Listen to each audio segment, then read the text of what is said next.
자동차로 말할 것 같으면 제 나이는 시속 100km 이상 달리는 속도래요. 저희 서은이 같이 어린 애기들은 10km, 그리고 청명이 시원이는 20km, 나머지 30km 이러는데, 나이 70 이상 되면 100km, 80이 넘은 사람은 120km, 90살 된 사람은 150km, 100살 가까이 오는 사람은 200km. 까딱 운전 잘못하면 죽잖아요. 까딱 잘못하면 죽어, 그 나이 때는. 시간이 너무 많이 빨랐어요.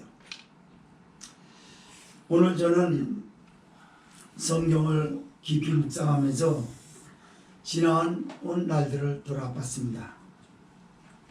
불합리한 정의가 오히려 내 영혼을 좀먹게 하고 하나님의 영광을 가렸다는데, 저는 이 말씀에 많은 공감대를 형성할 수 있었습니다. 오늘 본서 이야기를 하자면, 욥이 당한 고난, 아픔 말도 못하는데 욥이 당한 고난과 아픔은 뭘 의미하냐면, 그거는 모든 사람이 똑같이 상처받은 아픔은 똑같이 아프다는 거예요. 상처의 크기만 차이만 있을 뿐이지 아픈 건 똑같이 아프다는 거예요. 근데 모든 사람이 다 아파한다는 거죠. 그리고 모든 사람이 한결같이 상처를 준다는 거죠. 예수님의 중재가 없으면 안 된다는 게 오늘 본서의 특징입니다. 욥이 고난을 당하고 있습니다. 아내도 저주하고 떠나갔습니다. 가지고 있는 재산 다 잃어버렸습니다. 종들도 다 죽었습니다. 자녀도 죽었습니다. 설상가상 몸에 악창이 나고 가려움증을 호소하면서 기와장으로 몸을 걸거댑니다. 얼마나 비참한 인생입니까? 자기 태어난 날이 너무나 저주스러웠습니다. 여호와 하나님께서 동방의 의인이라고 칭하였던 욥이 제 가운데 피부에 고름과 피에 얼룩져가지고 죄를 날리면서 자기의 태어난 생일을 저주해요. 내가 그날의 새벽별들을 보지 아니하였으면, 우리 엄마의 젖을 빨지 않았으면, 내가 우리 엄마의 태에서 생기지 않았더라면 좋았을 걸, 왜 태어나가지고 이렇게 나로 인하여 저주스러운 나락으로 떨어지겠느냐라고 하는 것. 아픔이 이만큼 동방의 의인이라고 하는 욥의 입에서 원망 불평을 쏟아내요. 그러니까 욥의 세 친구 소발과 빌닷과 엘리우가 엘리바스가 나와서 그렇게 말합니다. 방문을 했으면 위로를 해줘야 되는데 인과 응보를 따지는 겁니다. 야, 네가 범죄에 관련되어 있기 때문에 이런 고통을 당하지 어떻게 이런 고통을 당할 수 있겠느냐라는 겁니다. 얼마나 아프겠냐라는 첫마디가 아니라, 네가 당하는 고통은 뭔가 좀 하나님 앞에 뭔가 옳지 못한 것이 있어서 그런 거 아니냐라고 얘기를 해요. 욥과 이 세 친구는 싸우게 됐고, 나이가 가장 연소하고 젊었던 엘리우가 그 광경을 봅니다. 광경을 보면서 그런 말을 해요. 욥이여, 당신이 하나님보다 의롭다 하느냐? 성경을 욥기서를 보세요. 하나님보다 의롭다는 말 한 적이 없어요, 욥이. 그럼 왜 그렇게 말하냐? 고난은 하나님이 주신 건데 그 고난은 합법적이지 않느냐? 전능자가 그럼 잘못한 것이냐? 그 고통이 아파가지고 너무나 아파서 견딜 수 없다라고 하는 걸 호소하는 걸 보려고 하는 게 아니라, 자기에게 고난을 주신 하나님에 대한 원망 불평이므로 하나님보다 네가 그럼 더 의롭냐? 이렇게 얘기를 하는 거예요. 욥의 세 친구들은 하나님보다 더 의롭다라고 말하는 욥과의 변론에서 반박할 여지를 잃어버립니다. 이 장면을 지금 엘리우가 지켜봤어요. 그러면서 엘리우 입으로 말합니다. 나는 나이가 젊습니다. 연로하신 당신들에 대해서 함부로 내가 어떻게 말할 수 있겠습니까? 참고 또 참았습니다. 사람들은 그렇게 생각합니다. 많은 날수를 채워서 많은 인생을 살아본 사람이 할 말이 많이 있을 것이고, 그러다 보니까 나이가 많은 사람들이 지혜를 가르친다고 상식적으로 그렇게 알고 있습니다. 그러나 저는 그렇게 생각하지 않습니다. 사람에게는 심령이라는 영을 가지고 있기 때문에 전능자의 총명이 들어간 사람이 말을 잘하고 그 사람만 지혜를 잘 가르친다고 엘리후가 말해요. 대인이라고 지혜로운 것이 아니라고 말합니다. 노인이라고 공명정대하고 공의로운 것이 아니라고 그렇게 얘기를 해요. 그러면서 엘리후가 말합니다. 내가 당신들과 욥과의 변론 중에서 욥이 반박하지 못할 만한 정확한 얘기를 내지 못하는 것에 대해서 난 너무나 안타깝다. 그 말이 나오기를 바랬는데 결국 위로하고 방문하고 해가지고 이 얻었던 이익이 뭐냐라고 하는 거예요. 이게 사람 사는 세상이에요. 부부도 싸우잖아요. 끝없습니다. 그리고 부부가 대화하면 된다고 그러거든요. 대화해가지고 대화 안 하는 사람보다 낫지만 대화는요 전부 가시돋친 말만 나오는 거예요. 본성이 나오기 시작하면 그 감당 못해요.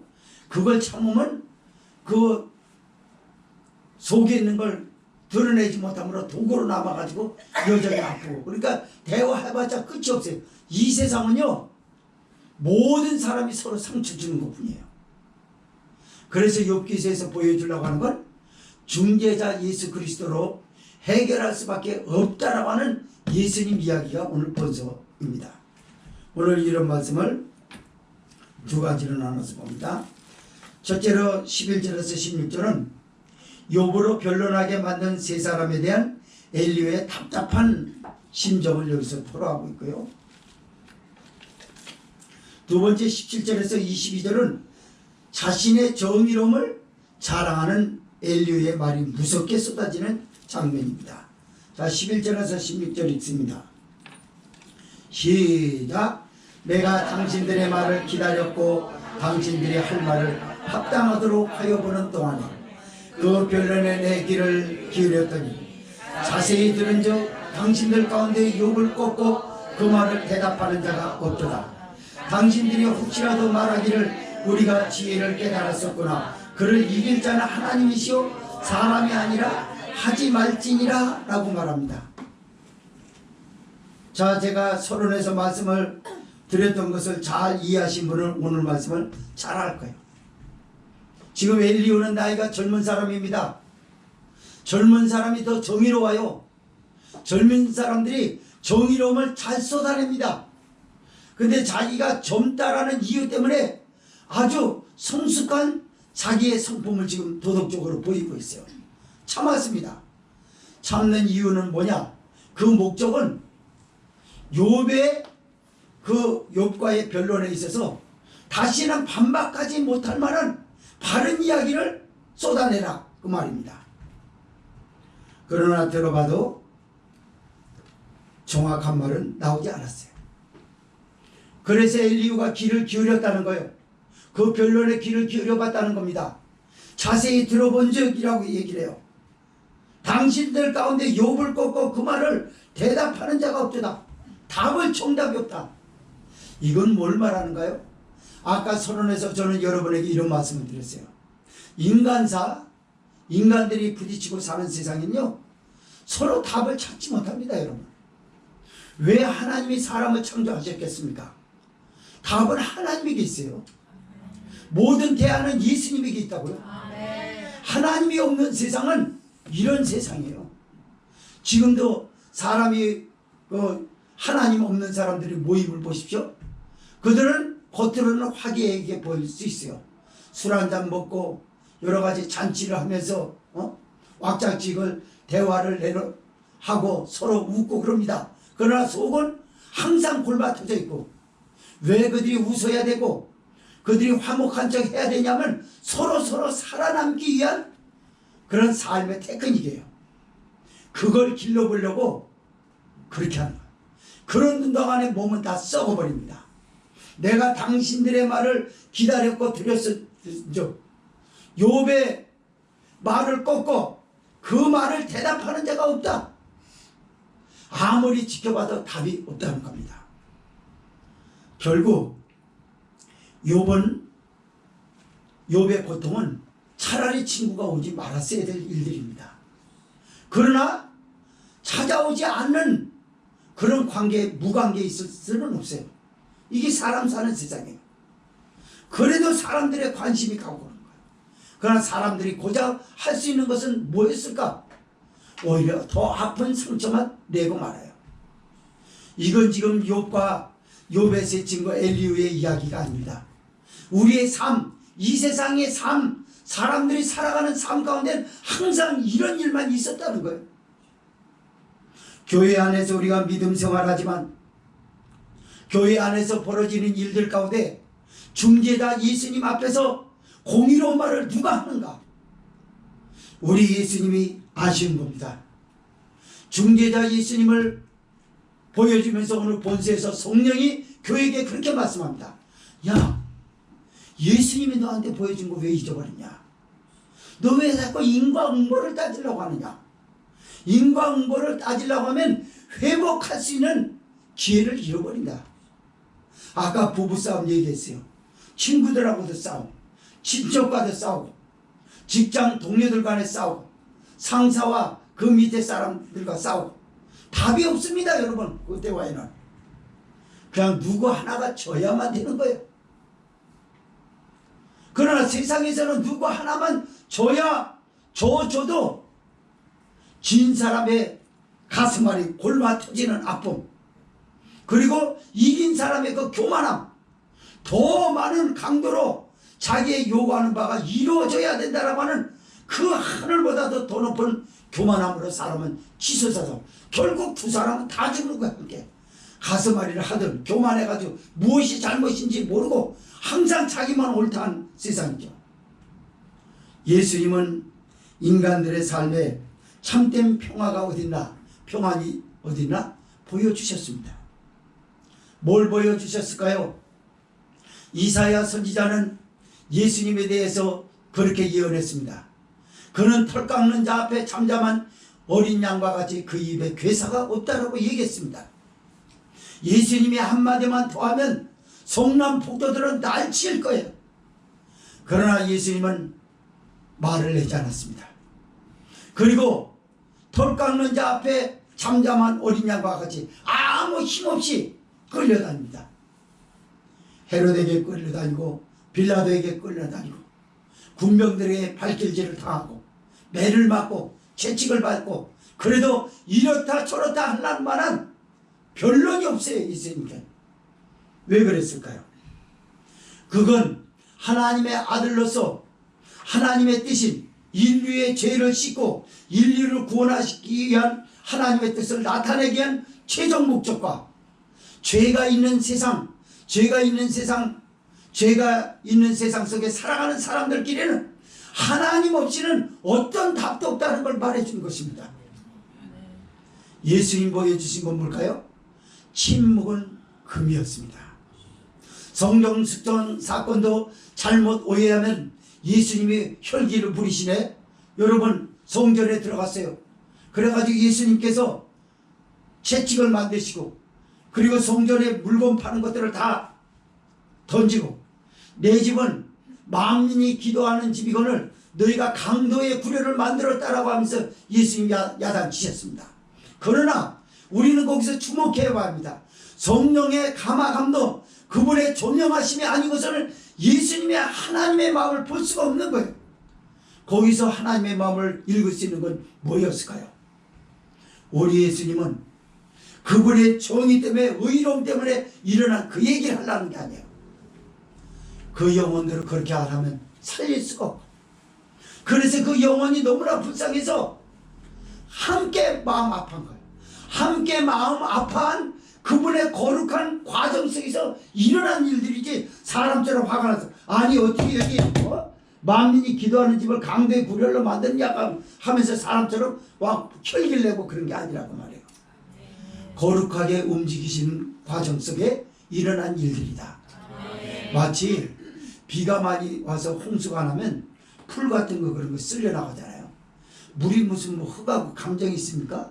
풀뿌리하고 감정이 있어야 다 뜯어내게? 그게 아니라 흘러가는 과정에서 예수님은 그거예요. 맞습니다. 누군가가 하나님의 사람이 성령 받은 사람이 순교했던 저 손양원 목사님, 주기철 목사님 이런 분들처럼 예수님의 성품을 드러내면 거긴 진정한 화평이 있어요. 평안이 있고 성령만이 하시는 줄 믿으시기 바랍니다. 자세히 들은즉 당신들 가운데 욥을 꺾고 그 말을 대답하는 자가 없도다. 그러더니 뭘 말하냐면 난 이것 때문에 더 화가 난다. 13절에 그렇게 말씀합니다. 13절 읽습니다. 시작. 당신들이 혹시라도 말하기를 우리가 지혜를 깨달았었구나. 그를 이길 자는 하나님이시오 사람이 아니라 하지 말지니라. 어떻게 보면 맞는 것 같고 지혜 우리가 깨달아내. 저 사람을 이기지 못해. 하나님이나 이기시. 이거 누구 얘기입니까? 우리 얘기예요. 우리가 그래 뭐 저기 한 사람하고 답답해서 안 풀리면 저걸 누가 이기겠어? 하나님이나 이기지 사람 못 이겨. 엘리는 그 말 하지 말라고 합니다. 왜 그랬을까요? 얼마든지 예수님의 모습 안에서 배웠으면 일을 해결했을 것이라는 겁니다. 그게 뭐죠? 우리는 그것을 우리 일상에서 벌어지는 장례식장 이야기예요. 장례식장 가보십시오. 장례식장은요, 슬픔에 빠지는 유족들에겐 말이 필요 없습니다. 지혜롭지 못한 사람이 거기서 자꾸 여러 말해요. 힘들어요, 여러분. 아무리 좋은 말도 많은 말은 안 돼요. 그래서 장례집에 다녔던 사람들의 여러 가지 나타나는 도덕 성품에서 교양으로 나타나는 것이 무엇일까요? 보면 그냥 목례만 해 이렇게. 아니면 말보다 손잡아줘요. 따뜻하게 한번 딱 잡아줘요. 아유 얼마나 아파요. 어떻게 돌아가셨어요? 몇 시에 돌아가셨어요? 지금 마음은 어떤데요? 이거요 사람 미칩니다. 그런 사람이 꼭 있다니까요. 그래서 장례식장은요, 그래서 대다수는 말이 없습니다. 수다쟁이도 그날은 가만히 있어요. 왜요? 분위기가 상당히 무겁거든요. 가볍게 잔치집에서나 노름판에서나 하는 것처럼 그런 농담 따위가 나오고 그렇게 안 되거든요. 나도 언젠가는 죽어야 된다라는 메시지를 팠습니다. 그래서 함부로 하지 못해요. 우리는 여기서 그런 걸 보죠. 야, 예수님이 너희들을 다 하나하나 만나주신 데 있어서 인과응보를 따지냐? 너 아무개 너 거짓말 잘하는지 어떡할 거야? 거짓말 어떡할 거야? 너 음란한 그거 어떡할 거야? 너 도적질한 거 그거 어떡할 거야? 너 아무도 모르게 지킬 박사와 하이데 씨처럼 아주 고상하게 사는 저 겉으로만 저기하고 속에는 사람을 실험하는 끔찍한 못된 짓을 하는 너 그거 어떡할 거야? 너 말로 사람들에게 상처 줬던 거 다 어떻게 할 거냐? 너 때문에 많은 사람이 넘어졌는데 어떡할 거냐? 인과응보에 대한 이런 걸 예수님이 하나하나 따졌냐고 말이에요. 안 따졌습니다. 예수님은 그냥 몸으로 말했어요. 십자가의 죽으심입니다. 예수님은 나 때문에 그냥 매를 맞으셨어요. 한마디도 하시지 않았습니다. 왜요? 그게 하나님의 선물이에요. 하나님의 뜻이었어요. 우리는 왜 그렇게 말이 많은지 몰라요. 우리라고 해서 미안합니다. 내가 그래 내가. 별로 정의롭지도 못하면서 정의로운 것처럼 하면서 살았던 지난 날이 많았어요. 나의 정의라는 게 의분이라고 하는 것이 많은 사람에게 적지 않은 상처를 줬습니다. 그게 제가 지나온 삶이에요. 특히 목사이기 때문에 더 많이 그럴 수가 있어요. 성도들을 가르친답시고 잡아당기고 심하게 당길 때 아파하고 그런 경우도 많았어요. 그러니까 지나간 삶을 돌아다 보면 예수님으로 중개하게 하시지 않고 내가 앞장서가지고 해가지고 그르친 일들이 너무너무 많다는 게 지금 2025년 이 끝자락 마지막 주에 우리가 이 말씀을 보면서 성령의 속삭임을 들은 거야. 너 예수님 그렇게 예수님 얘기하더니 예수님 안 들었던 거 이제 알겠지? 아멘입니다. 들지 못했어요. 예배는 많이 드렸어요. 기도는 했습니다. 적지 않게. 성경 안 읽은 게 아니에요. 읽었어요. 그러나 성령이 항상 예수님이 보여주셨던 삶, 하고 싶었던 말을 참으라고 나에게 터치할 수 있는 기회를 내가 주지 않고 말해버린 거예요. 성령님은 조금만 참으라고 그래요. 언제? 내가 하고 싶은 말을 다 안고 있을 때, 아파할 때. 푹 풀어가지고 끌어가지고 그때 성령이 조금만 참아 이럽니다. 그러면서 나를 달래주면서 나도 모르는 사이에 예수님의 성품으로 바뀌는 줄 믿으시기 바랍니다. 그래서 순교자들이 순교한 거예요. 핍박받는데 얼마나 화가 나겠어요. 성도 여러분, 오늘 이 말씀을 잘 보세요. 우리의 살아왔던 지난날이 그랬고 앞으로도 이 말씀으로 우리를 재조명하지 않으면 우리는 바뀔 의사가 없는 사람들입니다. 왜요? 이게 죄의 본성이에요. 성도 여러분, 예수님을 붙듭시다. 그래서 엘리후가 그렇게 말해 14절에서 16절 읽습니다. 시작. 그가 내게 말을 내지 아니하였으니 나도 당신들의 말처럼 그에게 대답하지 아니하리라. 그들이 놀라서 다시 대답하지 못하니 할 말이 없음이로구나. 그들이 말이 없이 가만히 있어서 다시 대답지 아니한즉 내가 어찌 더 기다리랴. 여러분 저 엘리후를 잘 보세요. 당신들이 정확한 답을 욥에게 내지 못함으로 인해서 계속 변론 반박하게 만들지 않냐 그 말이에요. 그래서 나도 섣불리 여기 다가설 수가 없다 그 말이에요. 그래서 나도 대답지 아니하리라 그럽니다. 그럼 계속 대답하지 않는 거냐? 아니요, 답답해 죽겠는 걸 말하지 않으면 일어나는 거에 대해서는 말하지 않을 수가 없어요. 이게 우리 삶이거든요. 우리는 참지를 못해요. 아까 말씀을 드렸던 것처럼 조금 참고 성령의 인도를 받았으면 예수님의 성품으로 바뀔 수 있는 기회를 성령으로부터 주질 않아요. 성령에게 주질 않아요. 그리고 내가 다 해버립니다. 거기서 사건이 벌어진 거죠. 그들이 놀라서 다시 대답하지 못하니 할 말이 없음이로구나. 나도 말하지 않는 게 나도 보나마나 거기 개입하면 할 말이 없을 게 뻔해 이 말입니다. 근데 사람이거든요. 사람은 뭐죠? 16절의 말씀에 다시 한번 보면 그들이 말이 없이 가만히 있어서 다시 대답하지 아니한즉 내가 어찌 더 기다리랴. 이제 더는 못 참겠다. 제가 그랬어요. 목사님 세계에서도 그렇고 참고 넘어온 날이 많지 않아요. 더 이상 못 참. 이게 은혜로 하지 않은 나의 의로움의 한계입니다. 여러분. 사람은요 도덕적이고 윤리적인 그런 데 있어서 한계가 있으세요. 한계 벗어나자 죽어요.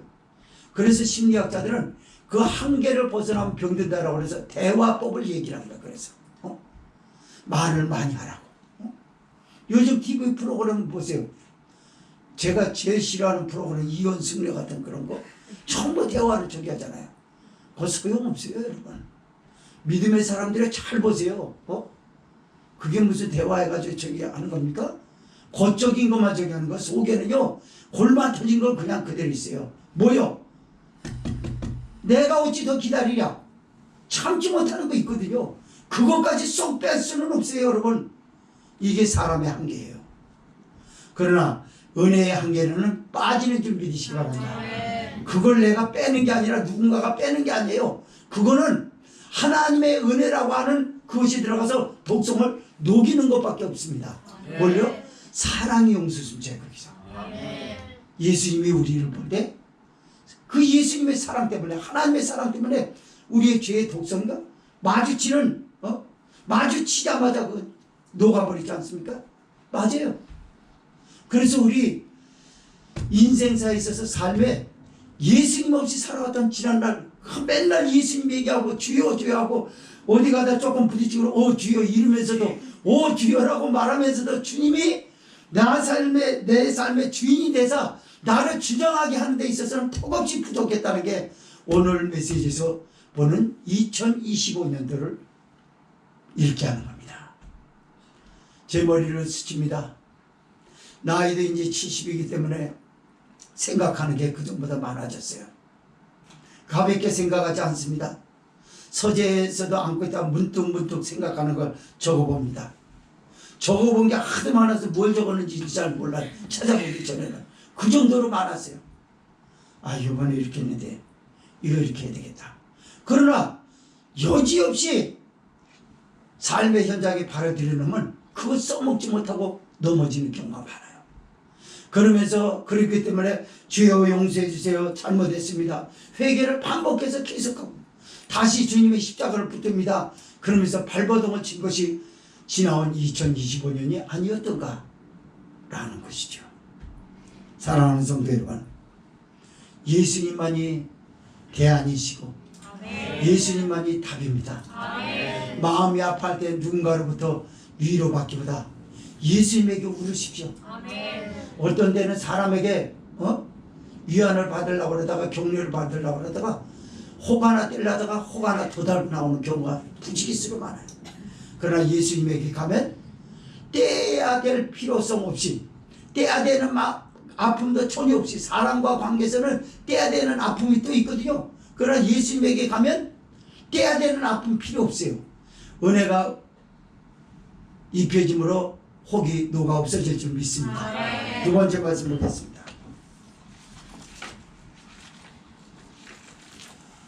17절에서 22절은 이제 본격적으로 자신의 정의로움을 드러내면서 자랑하는 엘리후에 대한 성품을 봅니다. 자, 17절에서 22절 있습니다. 시작. 나도 내 본분대로 대답하고 나도 내 의향을 보이니 내게 말이 가득하고 내 심령이 나를 강박함이니라. 보나 내 가슴은 봉한 포도주 같고 새 가죽 부대가 터지게 된 같구나. 내가 말을 바라여야 시원할 것이라. 내 입을 열어 대답하리라. 나는 결코 사람의 낯을 보지 아니하며 사람에게 아첨하지 아니하나니 나는 아첨할 줄을 알지 못함이라. 만일 그리하면 나를 지으신 자가 속히 나를 취하시리로다. 난요 이 말씀을 보면서 섬뜩한 생각이 들어갔어요. 엘리후라는 사람. 그러면서 엘리후 무섭다. 그게 나였더라니까요. 엘리후인지만 알았어요. 근데 그게 나였더라고요. 사람을 낯을 보지 않는다? 이런 사람 무섭습니다, 여러분. 이따 잠시 구체적으로 말씀드리겠습니다만 차례차례 볼게요.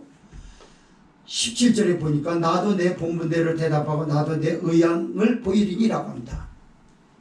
여러분, 천태만상의 사람들이 의향이 다 같게 다른데 자기 의향대로 말하면 그 대화가 끝이 있겠습니까? 계속 싸우는 거예요. 정치적인 것도 그래요. 합법적으로 이루어진다 할지라도 저건 내 의향이 아니라고 말합니다. 사람의 의향은 그래요. 그러니까 이게 사람들의 사는 세상이라는 거죠. 예수님의 의향이 돼야 되는데 하나님의 뜻이 돼야 되는데 하나님의 뜻은 예수님의 의향입니다. 근데 내 의향이 문제가 된 거예요. 내 의향을 보이려니 그런가. 참을 만큼 참았다는 겁니다. 얼만큼 혈기가 막 저기 할까요? 18절의 말씀에 보니까 내게 말이 가득하고 내 심령이 나를 강박함이니라. 말이 여기 이제 터지려고 그래요. 말이 막 여기 쳐가지고 내 심령이 나를 강박함이니라. 마치 여기서 보는 건 성경은 성경에서 풀어야하는 것처럼 에레미야의 선지자의 답답함을 보지 않습니까? 에레미야를 보세요. 유다 백성들의 목이 곧은 백성들이 회개하고 돌아오기를 바랬습니다. 그러나 아무리 외쳐도 듣지 아니함으로 인해서 내가 다시는 저들에게 회개의 말씀하지 아니하겠다. 그러면 그럴수록 내 심령이 불붙는 것 같아서 견딜 수 없다라고 에레미야가 그러지 않았습니까? 엘리후가 그래. 내가 다시 말하지 않는다. 내가 말해봤자 소용없다. 말해봐야, 내 말을 해봐야 욥이 위로를 받고 회복을 받는 게 아니라 더 아파할 게 뻔하니까 물러서야 되겠다. 안 물러섭니다. 그래도 내 의향은 보여야지. 내 목은 해야지. 이제까지 참았으니까 다른 사람들은 자기 목을 다 했으니까 나도 내 목, 내 의향을 보이리니라고 하는 거예요. 내가, 내 마음이 나를 강박해가지고 견딜 수 없다. 할 말은 가득 차고. 더 끔찍한 걸 보겠습니다. 19절입니다. 시작. 보라, 내 가슴은 봄한 포도주 같고 새 가죽 부대가 터지게 되니 같구나. 아유, 붕붕 터져. 왜 불러서. 여러분, 봄한 포도주라는 게 뭐죠? 포도주는 대체적으로 김숙 가죽 부대에다가 담아서 발효를 시켰어요. 히브리인들은. 또는 요런 항아리처럼 만드는 게 있었어요. 그리고 나무 저기에다가 거기다가 이 칠을 같은 거, 우리나라로 말하자면 오칠이라고 그러죠. 그런 걸 해가지고 방수제를 발라가지고 했어요. 그러나 새 포도주를 따가지고 포도주를 담궜어요. 그리고 병마개를 닫아보십시오. 그 발효의 가스는 엄청납니다. 약간의 과학적으로 산소가 약간의 통할 수 있는 것으로 막아야지, 산소조차로 아예 아무것도 통하지 않게 막으면 폭발합니다. 폭탄 못지않게 세요. 포도주 폭발하는 것도. 자기 가슴을 그렇게 얘기했어요. 내 가슴은 봉한 포도주 같고. 야, 그래가지고 가스가 막 차올라오는 거예요 지금. 안 하면 자기가 죽습니다. 그래서 내가 말을 해야 시원하리라 그러잖아요. 20절 시작. 내가 말을 바라여 시원할 것이라 내 입을 열어 대답하리라. 아까 섬뜩한 생각이 들어간다고 하지 않았습니까? 보세요. 이게 내 모습이었다니까요. 지난날 보니까 말하지 않으면 환장하겠는 거 이거. 그래가지고 아, 저게 목사였구나. 그걸 보였죠. 그래가지고 목사가 입만 살아가지고 설교하는 목사였지 예수님만 보여주지 못한 나의 부끄러운 모습을 보는 거죠. 이게 사람입니다, 여러분. 왜 교회가, 교단이 하나 되지 못하고 자꾸 나눠질까요? 그래서 그래요. 교회에서 재직회를 하면 교회의 모든 일들을 형통하게 하고 다 모든 사람을 기쁘게 해야 되는데 재직회만 하면 싸웁니다. 큰 교회 대체적으로. 100명만 돼보세요. 재직했다고 그러면요. 전부 들어갔던 사람 시험 들어가지고 인걱정이 돼서 나옵니다. 나오는 사람들. 그 사무실에 들어갔다가 재직하고 나오는 사람들 보면 인상 쓰고 이렇게 하고 말 안 하고 눈 딱 감고 나오는 사람 있고 그럽니다. 들어만 가면 그러는 거예요. 왜 그러죠? 예수님을 빼버리는 재직회. 예수님을 빼버린 당회가 그렇게 만들었어요. 주님 앞에서 솔직하게 회의를 진행하는 사람이 그렇게 했더라면 아랫 사람들도 주님의 뜻이기 때문에 따르지 않았을까? 앞에서 지도하는 사람이 욕심이 과해가지고 그 욕심 때문에, 그리고 쓸데없는 모험심을 포함한 그 야심이 성도들을, 묶여있는 성도들을 잡아 풀어서 끌어서 강제적으로 이끌려고 하니까 서로 다툰 게 아니냐 그 말이에요. 보세요. 지도자가 가슴이 터지는 거야. 내가 이렇게라도 해야 살지 안 그러면 죽겠다. 가서 잡아 족쳐야 되겠다. 목사는 다 그래, 누구든지. 그래서 목사의 죄가 여기서 많이 드러나는 거예요. 예수님을 보여주지 못한 게 너무 많은 거예요. 그러니까 부끄러운 거죠. 그래서 천만 다행이라도 이런 말씀을 보고 새해에는 조금 더 나아질 수 있는 기대감이 생기는 거죠. 성도 여러분, 이는 목사인 나만 얘기하는 게 아니에요. 여러분은 사람들하고 대화할 때 포도주, 봉황 포도주 같이 이렇게 가스가 잔뜩 올라와가지고 혈기가 충만해가지고 한마디만 하고 간다고 그래서 한마디 딱 나면 한마디만 하고 갔던가요? 아니요. 한 번 나왔다면 그날은 터지는 거예요. 빵빵빵빵 나옵니까? 다이너마이트 그 연결해가지고 터지듯이 빵 나면 아니에요. 다다다다 빵빵. 바위고 뭐고 다 부숩니다. 센 사람이고 뭐고 다 부숴요. 엘리후가 얼마나 끔찍한 얘기를 하는지 아세요? 21절 보세요. 끔찍하지 않습니까? 시작. 나는 결코 사람의 낯을 보지 아니하며 사람에게 아첨하지 아니하며. 야, 이런 사람은요 무자비하게 죽입니다. 사람의 낯을 보지 않는다. 사람이? 아니요.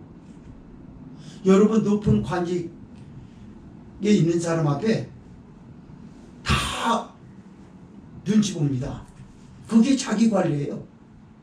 이 세상 자본주의 시대에는요 높은 벼슬아치들 앞에서 자기를 관리하지 않으면 못 사는 세대입니다. 그러니까 사람의 낯을 봐야죠. 근데 엘리후를 보지 않는다는 거예요. 사람의 낯을 보지 않는다, 이 끔찍한 말 아니에요? 그러면서 사람에게 아첨하지 않는다. 내가 왜 그렇게 해야 되냐? 내가 그 사람 비위를 왜 맞춰야 되느냐, 이런 거예요. 이게 무슨 얘기죠? 우리가 큰 실수를 범한 것 중에 하나가 이런 거였다 그 말이야. 근데 사람 봤어야지. 네가 네 말을 듣는 중에 누가 있는지 어떻게 하냐. 그래가지고 너 거기 걸렸잖아. 나도 걸렸어요.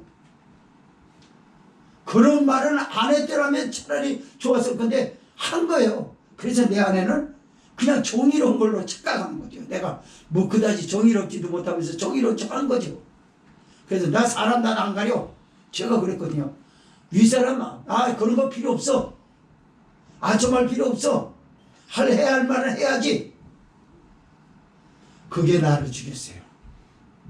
내 영혼을 시들게 만들고 내 말을 들었던 사람에게 비수를 갖다 꽂아버리는 그런 끔찍한 일을 벌인 겁니다.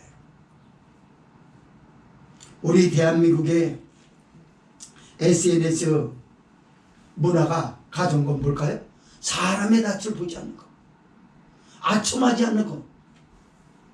그래가지고 막 손 돌려가서 주고받아가지고 그 댓글에 악플이 달려가지고 멀쩡한 사람 죽어나가지 않습니까? 보십시오. 이놈의 그 못 참는 거 이거. 요 한마디 하고 끝내려. 한마디만 한다 그 말 하지 마세요. 저 100마디 한다고 그러세요. 나 한마디만 할게. 한마디만 하는 사람 치고 다 끔찍했습니다. 딱 한마디만 할게요. 잠깐만 말씀드릴게요. 그리고 마이크 잡았다면 10분 20분 이거 놓질 않는 거예요. 평신도는 잘 안 그런데 목사가 그래요. 목사들은요 제가 나가서 한마디만 하기 그 사람은 절대 시키면 안 돼요. 그래서 우리를 한마디만 하는 사람은 다 제외해놨습니다. 그러나 아무 말 없이 저기 한 사람은 허용을 했어요. 한마디만 하는 사람 무섭습니다. 이 세상에 아무리 예수님 밖에는 한마디만 하는 사람은 없어요. 예수님의 한마디는 우리의 생명을 살리고 하나님의 영광을 돌리고 유리방황하는 교회를 진리 안으로 바르게 인도하고 천국으로 인도하는 주님의 말 한마디 얼마나 백방의 약입니까? 그러나 우리는 예수님처럼 그렇게 못해요.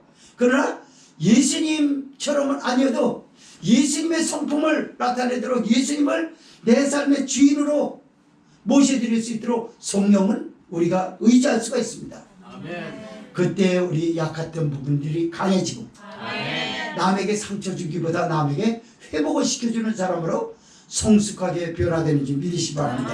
22절 읽고 정리하면서 결론을 맺습니다. 시작. 이는 아첨할 줄을 알지 못함이라. 만일 그리하면 나를 지으신 자가 속히 나를 취하시리로다. 가장 무서운 말. 내가 말 안 하면 사람의 낯을 보고 남에게 아첨하고 그랬으면 하나님 내 생명을 거둬갈 거야. 오늘 밤 거둬갈 거야. 그래서 나는 내가 살기 위해서 말한다. 여러분 나는 무섭습니다. 이게 결론입니다. 정리해 보겠습니다. 지난 2025년도 송구영신 예배만 드릴 때도 뭔가 할 줄 알았어요. 그리고 새로운 삶, 새로운 삶, 변화의 삶을 자꾸 얘기를 했습니다. 교회든 세상 사람들, 나 이렇게 살지 말아야지 그랬습니다. 그러나 지나온 2025년을 하나님의 말씀으로 조명하여 돌아다 보니까 너는 많은 사람 아프겠어. 그리고 너도 예수님에게 아무 조건 없이 예수님의 피로 죄 씻음 받고 천국 백성이 됐는데 너는 유독 맨날 만 데나리온의 빚을 탕감받고도 여전히 500데나리온의 빚진 자를 옥절에게 붙이려고 인과보험을 따지냐. 뭐 이건 이래서 안 되고 저건 저래서 그렇고 왜 사람한테 그렇게 너는 그렇게 모질게 구냐. 너 10,000달란트 헤아릴 수 없는 걸 예수님의 피로는 탕감받았잖아. 그러면서 왜 남을 옥절에게 붙여? 성도 여러분, 말 조심합시다. 아멘. 그리고 말로 사람에게 상처 주는 얘기 그만하세요. 아멘. 예수님이 말씀하시게 하십시오. 아멘. 예수님은 언제 말씀하시냐면 우리가 말하지 않고 입 닫고 있을 때 말씀하세요. 성령으로 나오십니다. 그러면서 상대에게도 내가 열받았던 것보다 더 위협을 느끼게 만들어요. 미안한 감을 갖게 만들어요. 그건 성령으로 오신 예수님의 개입 때문에 그런 일이 생기게 된 거예요. 아멘. 상처받은 사람 앞에 아무 말도 하지 마십시오. 손을 잡아 주십시오. 아멘. 그리고 주의 이름으로 뒤로 물러서서 기도를 해 주십시오. 아멘. 그럴 때 상처가 되는 것이고 그 사람만 회복되는 게 아니라 내 영혼도 윤택해지고 복되게 될 줄 믿습니다. 아멘. 그래서 이제 다가오는 새해는 또 얼마나 잘 참으려는지 잘 모르겠습니다만 복만 포도주처럼 또는 내가 더 어떻게 더 기다리겠냐 이런 순간을 맞이할 거예요. 많이. 그럴 때마다 이 말씀을 다 기억은 못해도 조금이라도 해서 예수님으로 말하게 할까? 예수님이 개입하게 하실까? 라고 하는 그런 조그만한 주님을 의지하는 믿음이 다른 사람을 복되게 하고 나도 복되게 하고 하나님의 교회를 아름답게 하는 저와 여러분이 되어야 될 줄 믿습니다. 동성으로 기도합니다.